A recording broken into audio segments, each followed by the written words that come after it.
जय श्री माता जी। हे देवी, हे आदिशक्ति माँ, आपके पास आपके श्री चरण पर विश्व के सारे संत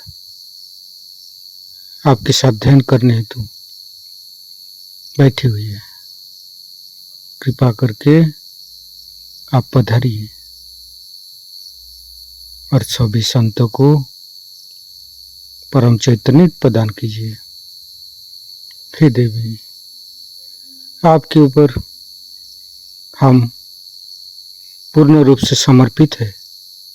कृपा करके हमारे ऊपर दया कीजिए, कृपा कीजिए और हमारी प्रार्थना को स्वीकार कीजिए। माँ परम पूज्य श्री माता जी, आपके श्री चरण कमल पर कोटि कोटि नमन। कुंडली उठा के बंधन लेंगे।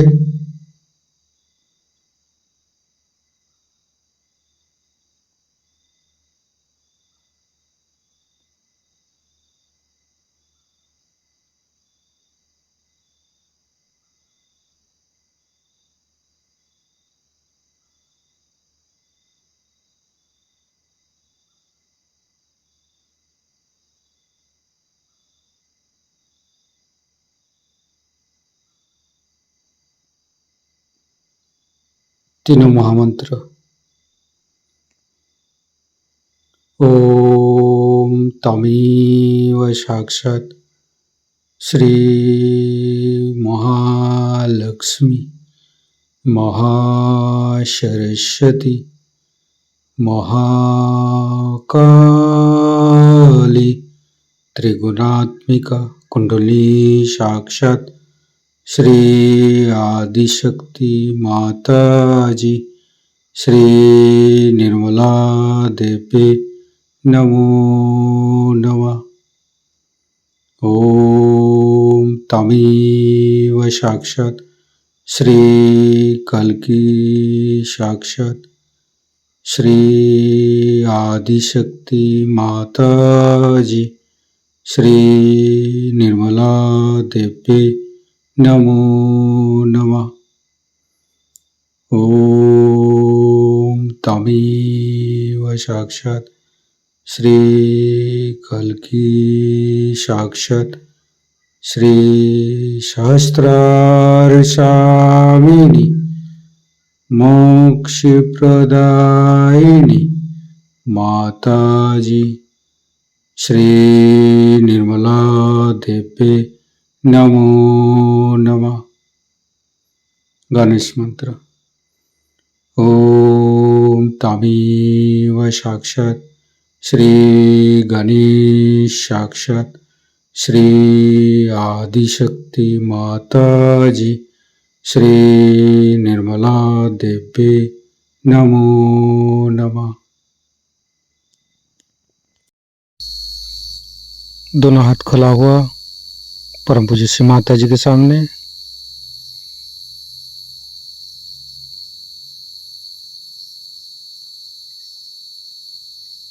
राइट हैंड हृदय पर।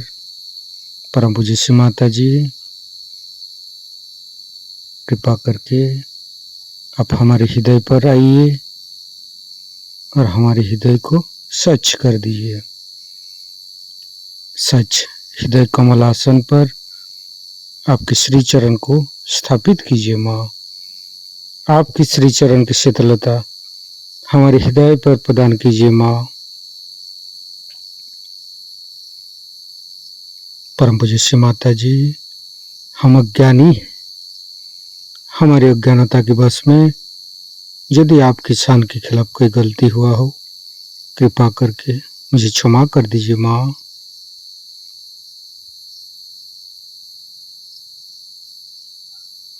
दोनों हाथ श्री माता जी की तरफ। परम पूज्य श्री माता जी, आप ही तो प्रभु गणेश है। कृपा करके हमारे तीनों लाडली सात चक्र में समस्त दोषों को, समस्त रोगों को दूर कीजिए।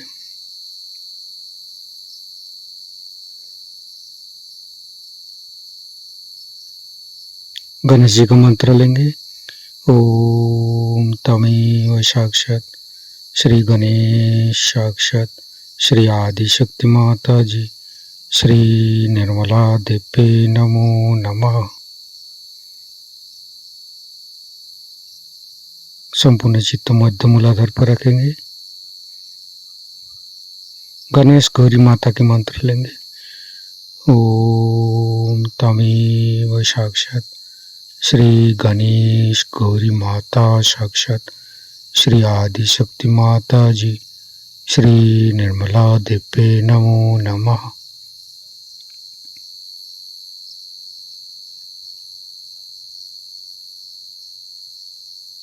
तीनों स्वादिष्ठान को देखेंगे।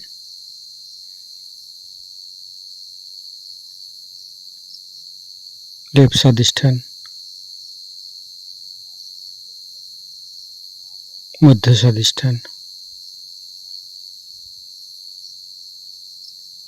राइट स्वादिष्ठान।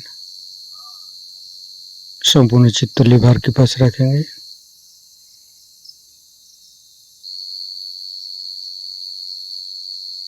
परम पूज्य श्री माता जी, आपकी श्री चरण की शीतलता हमारे लिभार पर प्रदान कीजिए।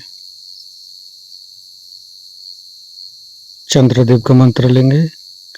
ओम तमेव साक्षात श्री चंद्रदेव साक्षात श्री आदि शक्ति माता जी श्री निर्मला देव्ये नमो नमः। हिमालय का मंत्र लेंगे।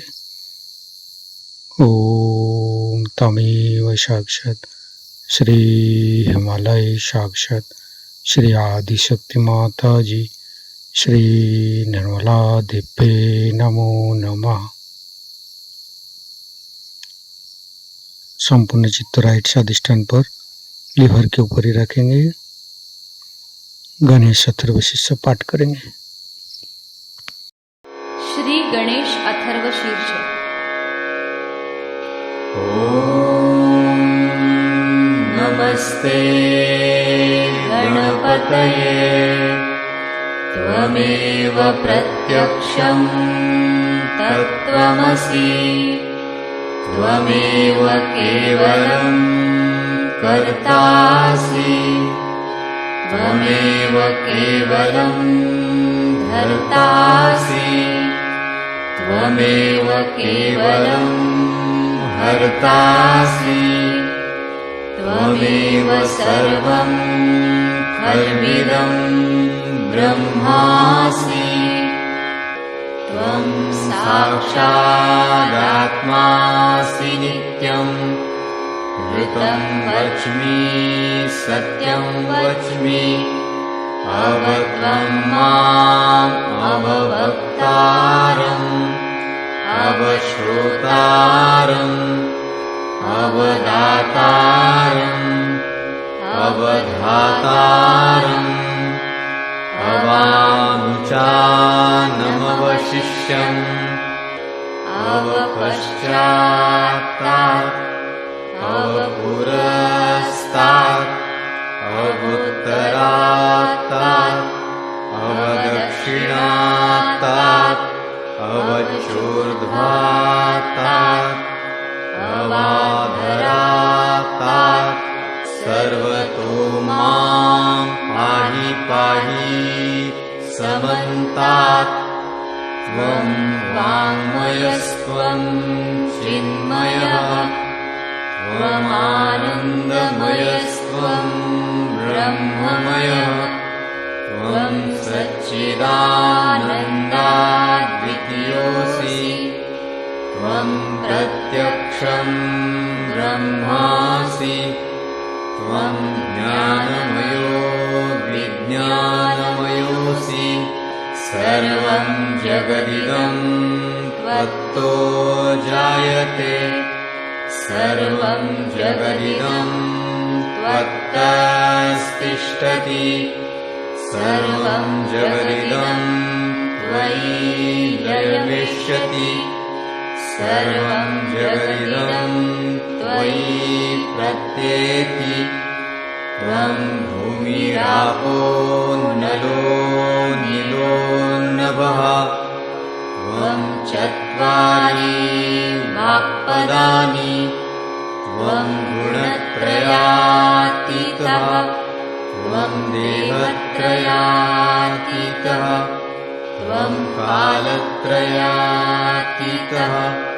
त्वं मूलाधारस्थितोऽसि नित्यं त्वं शक्तित्रयात्मकः त्वां योगिनो ध्यायन्ति नित्यं त्वं ब्रह्मा त्वं विष्णुस्त्वं रुद्रस्त्वम् इन्द्रस्त्वम् अग्निस्त्वं वायुस्त्वं सूर्यस्त्वं चन्द्रमास्त्वं ब्रह्मभूर्भुवः स्वरो गणादिं पूर्वमुच्चार्य वर्णादि तदनन्तरम् अनुस्वारः परतरः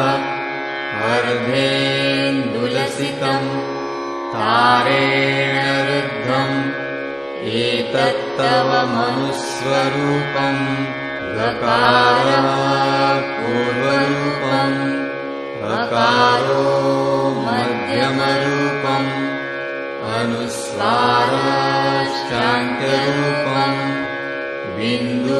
बिन्दुरुत्तररूपम् नादसन्धानम् संहिता सन्धिः सैषा गणेशविद्या गणकऋषिः निःसृद्गायत्री छन्दः गणपतिर्देवता ॐ गं गणपतये नमः एकदन्ताय विद्महे वक्रतुण्डाय धीमहि तन्नो दन्ती प्रचोदयात् एकदन्तं चतुर्हस्तं पाशमङ्कुशधारिणं रदं च वरदं हस्तैर्बिभ्राणं मूषकध्वजम् रक्तं लम्बोदरं शूर्पकर्णकं रक्तवाससं रक्तगन्धानुलिप्ताङ्गं रक्तपुष्पैः सुपूजितं भक्तानुकम्पिनं देवं जगत्कारणम् अच्युतम् आविर्भूतं च सृष्ट्यादौ प्रकृतेः पुरुषात् परम् एवं ध्यायति यो नित्यं स योगी योगिनां वरः नमो व्रातपतये नमो गणपतये नमः प्रमथपतये नमस्तेऽस्तु लम्बोदरायैकदन्ताय विघ्ननाशिने शिवसुताय श्रीवरदमूर्तये नमो नमः साक्षात् श्री आदिशक्ति माताजी श्री निर्मला देव्यै नमो नमः। संपूर्ण चित्त लीवर के ऊपर ही रखेंगे।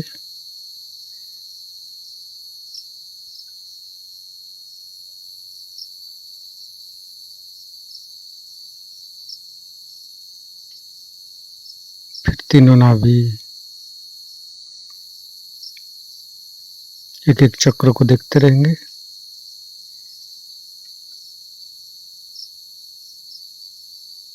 तीनों हृदय,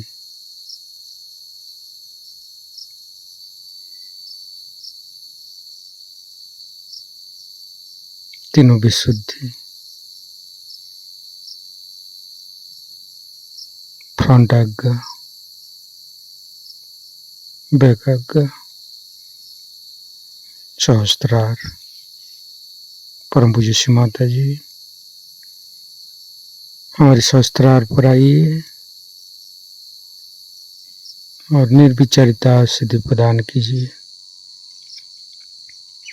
निर्विचारिता का मंत्र लेंगे। ओम तमेव साक्षात श्री निर्विचारिता साक्षात श्री आदिशक्ति माता जी श्री निर्मला दिव्ये नमो नमः। संपूर्ण चित्त सहस्त्रार पर, संपूर्ण ध्यान का स्थिति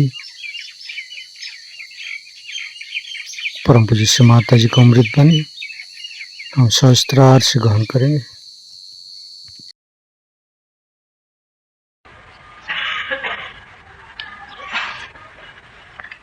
जो बताया था यहाँ कि विशुद्धि चक्र के बारे में, अब इसी विशुद्धि चक्र से ही कलेक्टिव कॉन्शियसनेस की फीलिंग आ रही। मैंने कहा था कि कृष्ण को हम पूर्णावतार मानते हैं क्योंकि ये विराट वो शक्ति है जिसमें संपूर्ण समावेश होता है। हृदय में शिव जी की शक्ति है और पेट में गुरुओं की शक्ति है और स्वादिष्टान चक्र में ब्रह्मदेव की शक्ति है। ब्रेन में ब्रह्मदेव की शक्ति आप कह सकते हैं। और जब विराट जागृत हो जाता है, जब विराट का सहस्त्रार खुलता है, तब इसके अंदर बसे हुए हर एक सेल का, पेशियों का भी सहस्त्रार खुलता है। बाइबल में कहा जाता है कि परमात्मा ने मनुष्य को अपने जैसा बनाया, अपना इमेज बनाया। और ये बात सही है, जैसे विराट है वैसे ही संपूर्ण आप है। फर्क इतना ही है कि वो करता है और आप बनाए गए, इतना ही अंतर है। उन्होंने बनाया और आप बनाए हैं। अब वो चाहते हैं कि आप उनसे परिचित करें। वो चाहते हैं, ये उनकी चाहत है, उनकी चाहत में आपको बनाया है। और आपको बनाने के बाद वो चाहते हैं कि आप उन्हें जानें। ये उनकी इच्छा है और जब ये उनकी इच्छा है तो ये होकर रहेगा। उसकी भी उन्होंने पूरी व्यवस्था करके रखी है, अपने अंदर पूरा इंस्ट्रूमेंट बनाया है, पूरी चीज बनाई है। मैंने आपको बताई थी आज सवेरे। और आप सिर्फ इतना करने का है कि आपको उनसे संबंधित कर देना है। जैसे ही आप उनसे संबंधित हो जाते हैं, जैसे ही आपकी कुंडलिनी उठ के सहस्त्रार भेदन कर देती है, वैसे ही आप जानते हैं कि आप अकेले नहीं। जैसे कि आप लोग अनेक छोटे छोटे बैठ जाइए, असल में सब लोग डिस्टर्ब होते रहते हैं। आप लोग दीजिए नहीं, जब हम कहना हम कहेंगे तब आप पूछिए। हलू ना का, don't walk about because they get disturb. You see, just sit at one point. क्योंकि अटेंशन जब डिस्टर्ब हो जाता है ना, तो कुंडलिनी को जो पकड़े हुए हैं हमने, वो फिसल जाता है।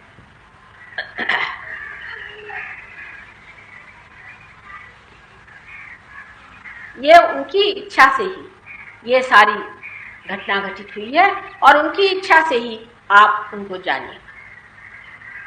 इसीलिए जब मैं कहती हूँ कि ये चीज सहज है, एफर्टलेस, आप जब एफर्ट करते हैं तो आप उनकी इच्छा से हट जाते हैं। जब आप कोशिश करते हैं तब आप उनकी इच्छा से दूर हो जाते हैं। कोई सी भी इच्छा जब आप करते हैं तब भी आप उनकी इच्छा से दूर हटते हैं।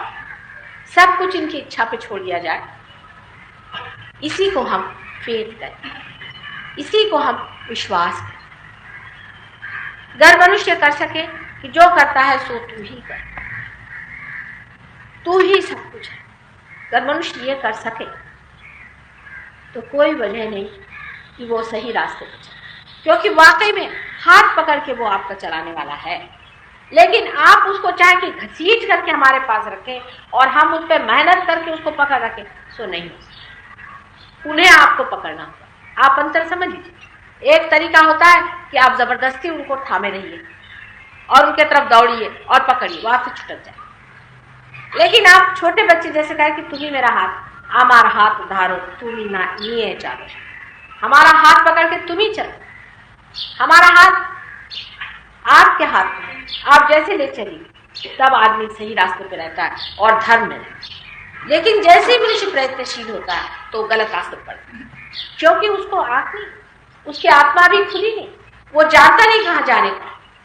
जैसे छोटे बच्चे, जबकि उनकी आंख इतनी खुली नहीं होती, पूरी तरह से अपने माँ पे निर्भर रहते, उनका सब कुछ देखती है, उनका खाना पीना हर एक चीज वो देखती। बच्चा कब रो रहा है उसको सब मालूम है, बच्चा उसको बताया नहीं बताया उसको सब मालूम है, बच्चे की क्या तकलीफ है फौरन वो समझ जाता, क्योंकि बच्चा अभी बिल्कुल अबोध और इनोसेंट। हम लोग अपने इनोसेंस को खो देते हैं जिस वक्त हम आप कार्यशील होते हैं, हम ये करेंगे, हम वो करेंगे, हम भगवान को पाएंगे, हम हिमालय पे जाएंगे और दुनिया भर के आस्ते। इसी सिलसिले में आदमी ने इतनी गलती कर दी, इतना विराट से हट गया है। समझ लिया हमारे ही शरीर में बस ये नाक सोचे कि मैं कुछ करके दिखाऊं। भाई आप नाक है, बैठे रहिए नाक की जगह।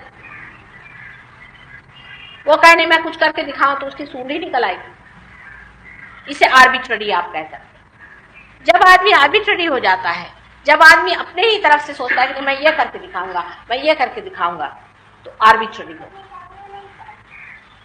On my own.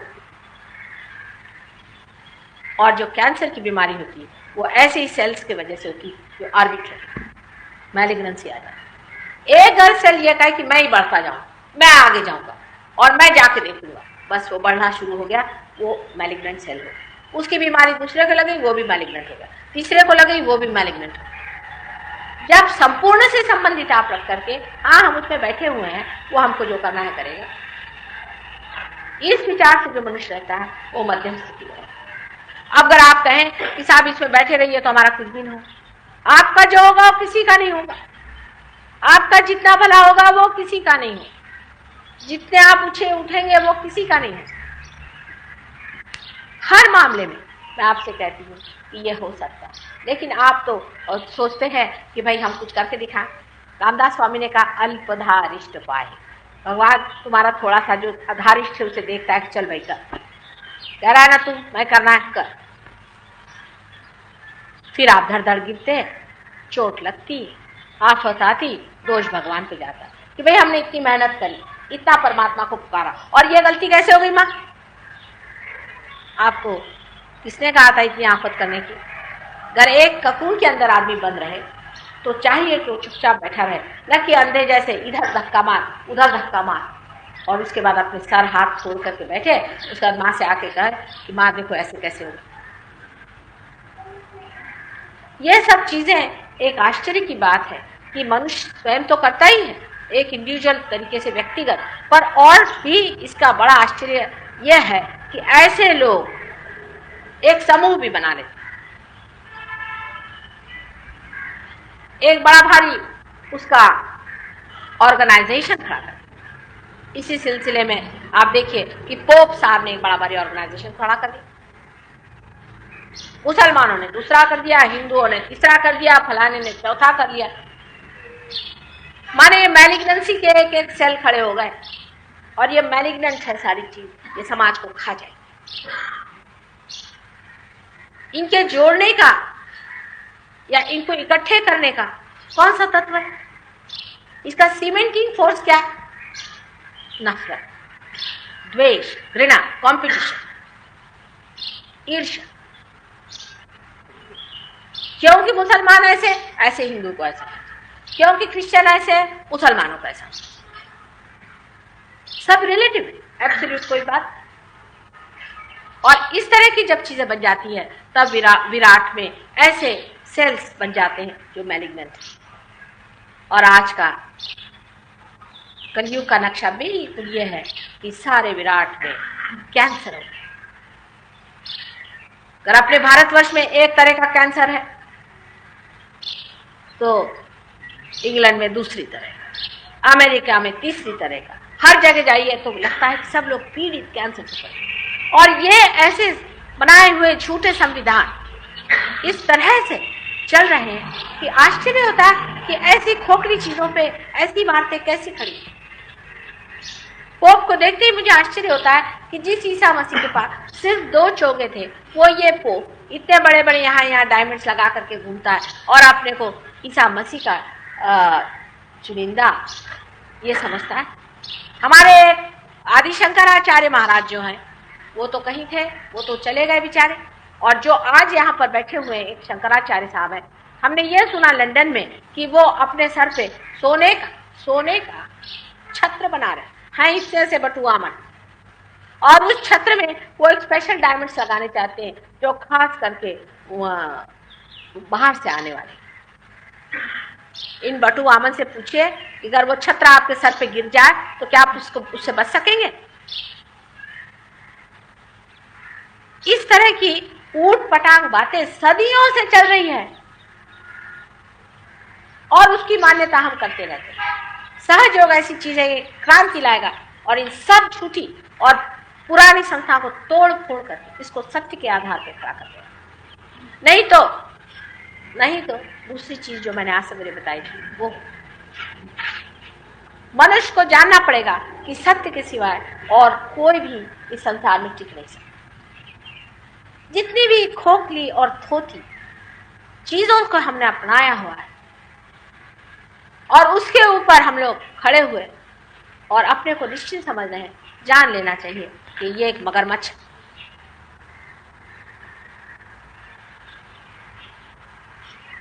विराट का जो स्थान है, जो विशुद्धि का चक्र है, ये बहुत महत्वपूर्ण मैंने कहा है, क्योंकि मनुष्य ने जब अपनी गर्दन ऊपर उठाई तब वो मनुष्य बना। इस गर्दन की ऊंचाई और इसमें परमात्मा का बहुत बड़ा हाथ है। श्री साक्षात श्री कृष्ण विराट अपने को एक साधारण चरवाहे के रूप में इस संसार में सर्वसामान्य लोगों के लिए एक चरवाहा बनकर संपूर्ण अवतार जो परमात्मा का है वो संसार में आया और उन्होंने मनुष्य से ये कहा कि ये सारा संसार एक लीला है, आप उसके सिर्फ साक्षी। कहाँ आप उलझे हुए हो? ये सब लीला है। और उस साक्षी को पाना, उस क्षेत्रज्ञ को पाना, उस आत्मा को पाना, यही एक उन्होंने संदेश सारे संसार में। उन्होंने ये कहा कि ये आत्मा जो है ये किसी तरह से भी नष्ट नहीं सकता, अमर है। इन कृष्ण के जो विचित्र से चरित्र है जिसके ऊपर लोग बहुत टीका टिप्पणियां करते हैं, जैसे कि उनकी 16,000 पत्नियां थी। उनकी 16,000 पत्नियां, ये 16,000 पत्नियां कौन थी क्या आप जानते? ये इनकी 16,000 शक्तियां थी। आज मेरी शक्तियां इन सहयोगियों के अंदर से बह रही हैं। ये सहयोगी मेरी शक्तियां का वहन कर रहे हैं। उनकी शक्तियां वहन करने के लिए उस वक्त कौन था? इसलिए उन्होंने इन शक्तियों को जन्म दिया। साकार स्वरूप वो जन्म में आई। एक राजा ने उनको अपहरण किया, उस राजा से इन्होंने बचा करके उनसे अपना विवाह करके, उनके पास 16,000 सहयोगी तो पहले ही थे। यहाँ तो रोना पड़ जाता है, 1,000 भी सहयोगी जमाने। उन्होंने पहले ही अपनी व्यवस्था कर ली कि पहले अपनी शक्तियों को जन्म दे करके ये कार्य। और जब उन्होंने ये 16,000 शक्तियों को अपने अंदर में स्थित पूरी तरह से कर लिया, उस वक्त ही हमारी भी 16,000 नाड़ियां स्थापन हुई हमारे अंदर। उन्हीं की वजह से हमारी चेतना में ये 16,000 नाड़ियों का स्पंदन शुरू हुआ। उनको जो आज मैंने सवेरे गीता के बारे में बताया था उसे आप फिर से सुनिए और आप तब समझ सकते हैं कि कितनी बड़ी ये महान परमात्मा की देन थी जो कृष्ण संसार में आए। श्री कृष्ण की जो कुछ भी बातें हैं वो अत्यंत सूक्ष्मता से ही समझी जा सकती। ग्रोस लेवल पे आप कृष्ण को नहीं समझ सकते। जो लोग ग्रोस लेवल पे रहते हैं कभी भी श्री कृष्ण को नहीं समझ। उसको समझने के लिए अत्यावश्यक है कि पहले आप पार हो जाओ, फिर उसकी बारीकी, इस चक्र की सब बारीकी आपको समझ में आएगी। आजकल आप सभी लोगों की विशुद्धि चक्र पकड़ है बहुत ज्यादा। उसके अनेक कारण, उसमें से पहला कारण तो ये है, आपकी पकड़ होने की वजह से हमारी हो जाती, क्योंकि सारे वाइब्रेशन से आती है। अगर आप इसे खींच लें तो हमारा गला टूट जाए।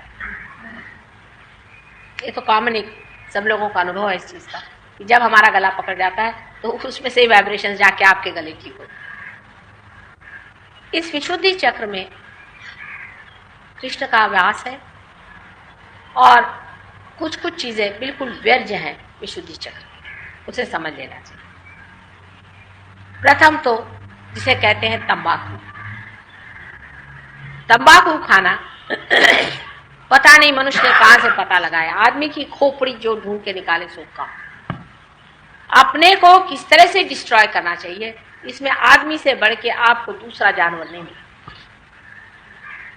अब ये तंबाकू भगवान ने कोई खाने के लिए कभी नहीं बनाई थी, ये इंसेक्टिसाइड है, आप जानते हैं, कीड़े मारने की चीज। अब उठा करके बेवकूफ जैसे उसको खाना शुरू कर, उसे खाते हैं या उसे स्मोक करते हैं। इससे अपना जो विशुद्धि चक्र है खराब हो जाता है, इससे कैंसर हो जाता है विशुद्धि चक्र। आप जानते हैं कि विशुद्धि चक्र पे कैंसर हो जाता है, तो भी आप करते हैं। लिखा जाता है कि स्मोक करने से आपकी विशुद्धि चक्र खराब हो जाएगा, आपको कैंसर हो जाएगा, और आप जो भी करते हैं अपने रिस्क पे करें, तो भी लोग करते हैं। बताइए कि जब मालूम है कि इससे हम डिस्ट्रॉय होंगे तो आप क्यों करते हैं? क्योंकि ये जो सब चीजें हैं ये राक्षसी हैं, और जो राक्षसी चीजें होती हैं वो आप एक काबू कर लेते। यानी मनुष्य इतना बेवकूफ है किसी किसी मामले में कि अगर उससे हम कहें कि भाई शराब पीना गलत है और सिगरेट पीना गलत है, तो वो सोचता है कि हम तो उस पर रिस्ट्रिक्शन डाल रहे हैं, उसकी फ्रीडम हम खा रहे हैं। वो ये नहीं सोचता कि वो कितनी बड़ी गुलामी में फंसने वाला है।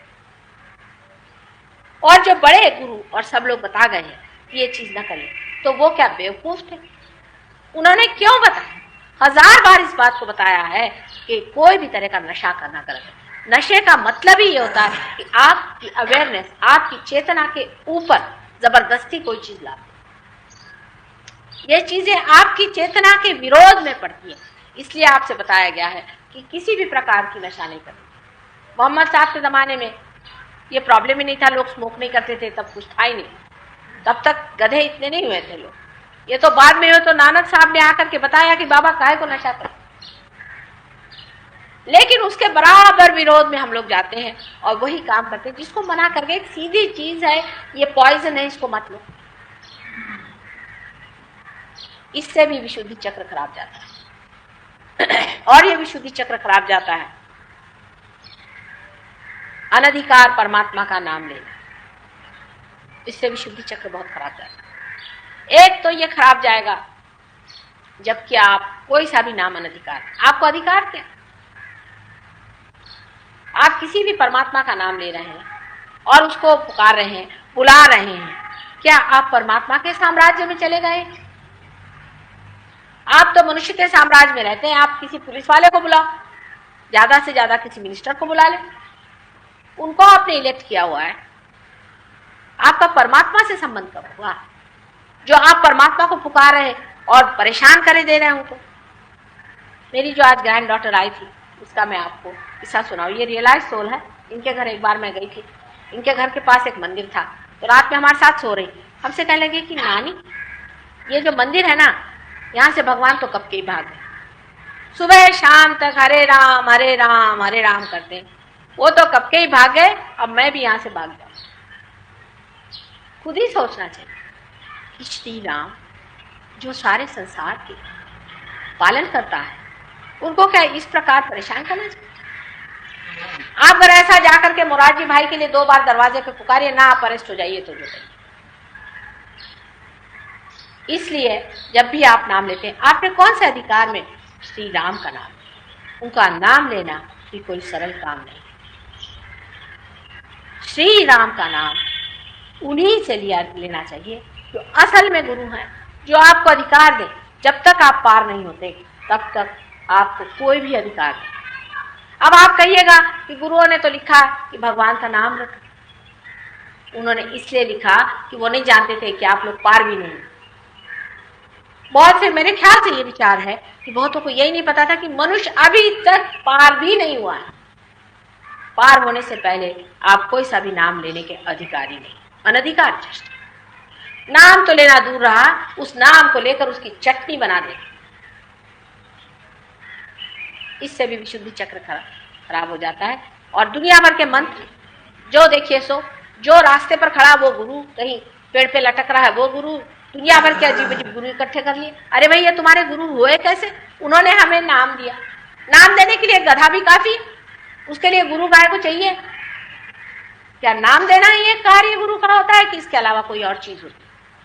हाँ, मेरे समझ में आता है गुरु नानक आपको नाम दे भाई, वो थे असल में।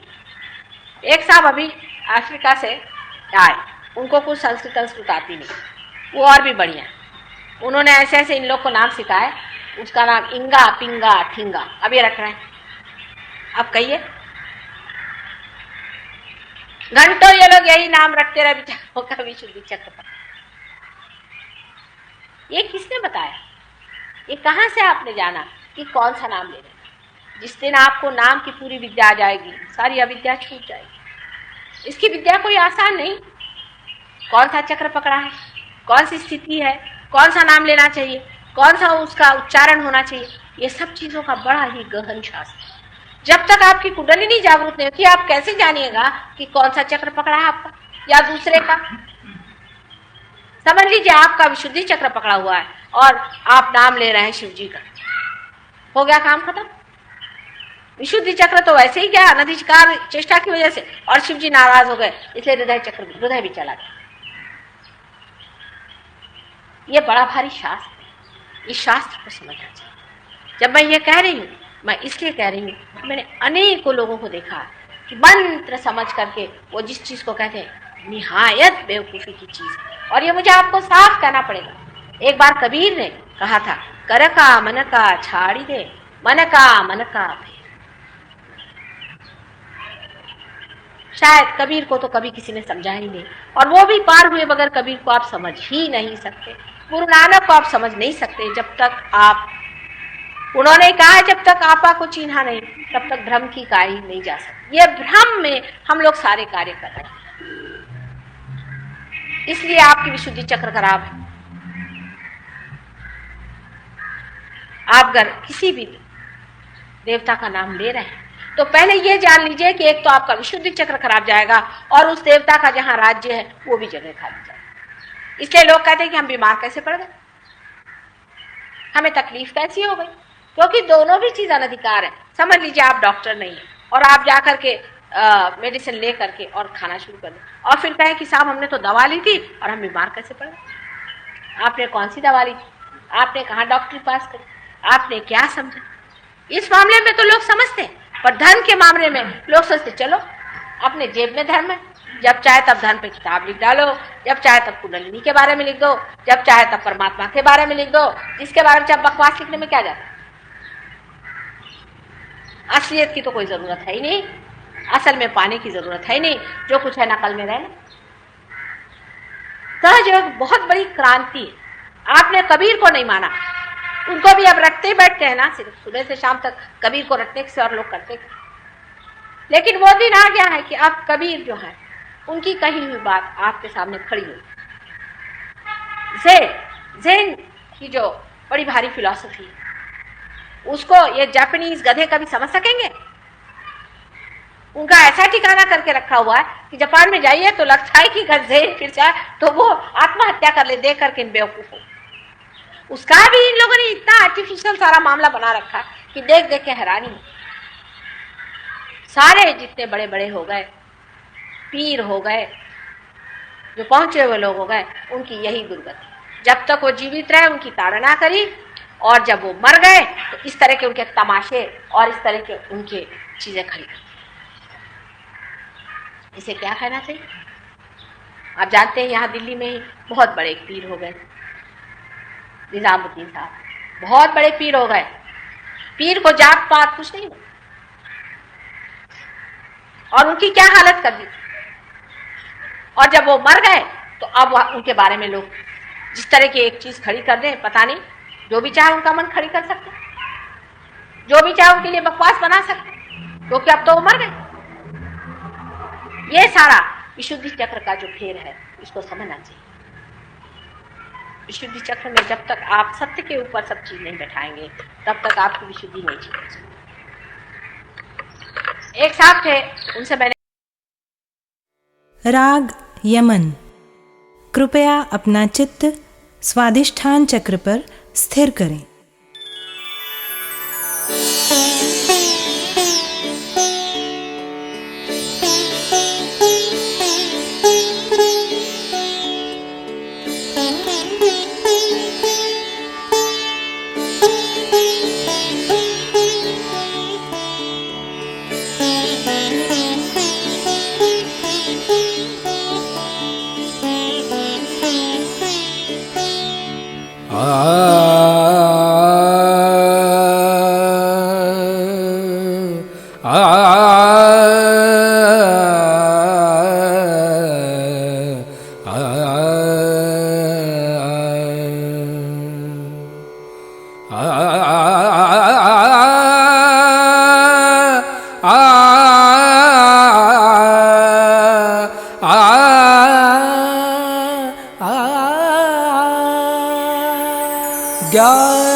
ज्ञानदायिनी श्री माता जी, ज्ञानदायिनी श्री माता जी, ज्ञानदायिनी श्री माता जी।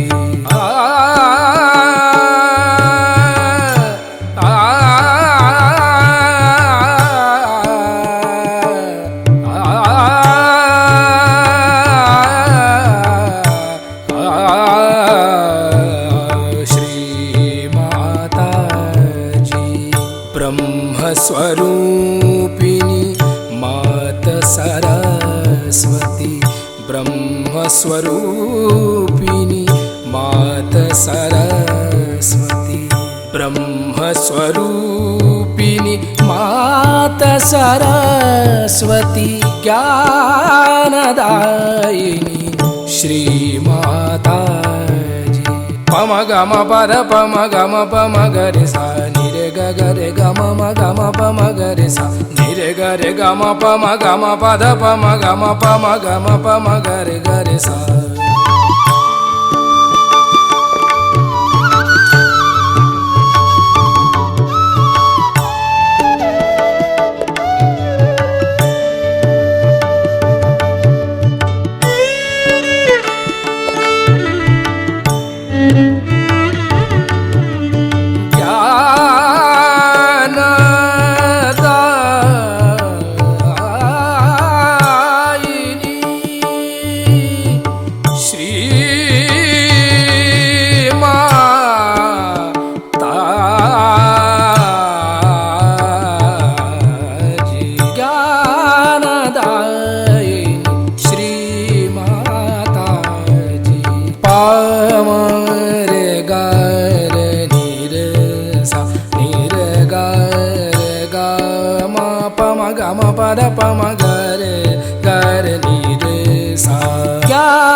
ज्ञानदायिनी श्री माता जी।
निर्मल विद्या कावर तो निर्मल विद्या कावर तो चित्त सदा चरणों में रखना, चित्त सदा चरणों में रखना, चित्त सदा चरणों में रखना। ज्ञानदायिनी श्री माता जी, ज्ञानदायिनी श्री माता जी, ज्ञानदायिनी ज्ञानदायिनी ज्ञानदायिनी श्री माता जी। ओ त्वमेव साक्षात् श्री ब्रह्मदेव सरस्वती साक्षात् श्री आदिशक्ति माता जी, श्री निर्मला देवे नमो नमः।